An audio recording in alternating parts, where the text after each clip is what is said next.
கதிர் voice. இந்த அக்கா பற்றி நீங்கள் கேள்விப்பட்டிருப்பீங்க. இந்த அக்கா எப்பயுமே தளபதி விஜயை பற்றி தான் விமர்சனம் பண்ணும். ஒரு நிமிஷம், இந்த அக்கா இப்போ ஒரு வீடியோ போட்டிருக்காங்க. அது என்னன்னு நம்ம பார்த்துட்டு வந்து பேசுவோமா?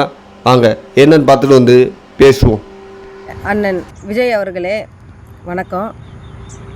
உங்களை நான் அரசியல் ரீதியாக கருத்தியல் ரீதியாக விமர்சனம் செய்யறதுல தவறு எதுவும் இல்லை. ஆனால் அந்த விமர்சனத்தில் உங்களை நான் தனிப்பட்ட முறையில் ஒருமையில் பேசுனதுக்கும் உங்களுடைய தனிப்பட்ட வாழ்க்கை குறித்து ஒருமையில் பேசுனதுக்கும் இந்த நேரத்தில் அண்ணன் விஜய் அவர்கள்கிட்ட நான் நிபந்தனையற்ற மன்னிப்பை கூறுகிறேன். பார்த்தீங்களா, அக்கா மன்னிப்பு கேட்டாங்க. இது ஏதோ பயத்தில் மன்னிப்பு கேட்டாங்கன்னு நீங்கள் நினைக்கக்கூடாது.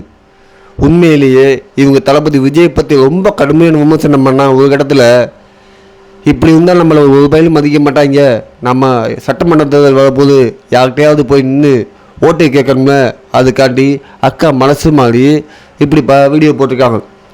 ஏன்னா இவருடைய டார்கெட்டை தளபதி விஜயை பற்றி விமர்சனம் மட்டும்தான். மற்ற எத்தனை கட்சிகளுக்கு என்னென்ன தப்புகள் நடக்குது, என்னென்ன பிரச்சனைகள் நடந்திருக்கு, அதை பற்றிலாம் இவங்க கண்டுக்க மாட்டாங்க. விஜய் என்ன பண்ணிட்டாரு, விஜய் கட்சியில் என்ன நடக்குது, விஜய் கட்சியில் ஏதோ தப்பு நடந்திருக்கா, அதை மட்டும்தான் இவங்க பேசுவாங்க. இதுக்கு முன்னாடி தளபதி விஜய் எப்படி விமர்சனம் பண்ணாங்கன்னு நம்ம கொஞ்சம் பார்த்துடுவோம். ஒரு ஆம்பளை சிங்கமாக இருந்தா நீ சினிமா துறையில் மட்டும்தான் ஹீரோவாக இருக்கணும்னு நினைக்கக்கூடாது. அங்கே சினிமா துறையில் கேமரா முன்னாடி ஸ்கிரிப்ட் எழுதி கொடுத்து ஆக்ஷன் சொன்னவொன்னே நடிச்சு அப்படியே தாவி டைவ் அடிச்சு விழறவன். பார்த்தீங்களா, இதுக்கு முன்னாடி தளபதி விஜய் எப்படி விமர்சனம் பண்ணியிருக்காங்க.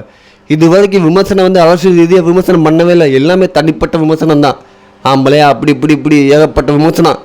ஏன்னா இவருடைய எதுக்கு தளபதி விஜய் விமர்சனம் பண்ணான்னா, தளபதி விஜய் விமர்சித்தா நம்ம பெரிய பப்ளிசிட்டி ஆகிவோம், நம்ம 4 பேருக்கு தெரியும் அப்படிங்கிறதுக்காண்டி தான் விமர்சனம் பண்ணுறது.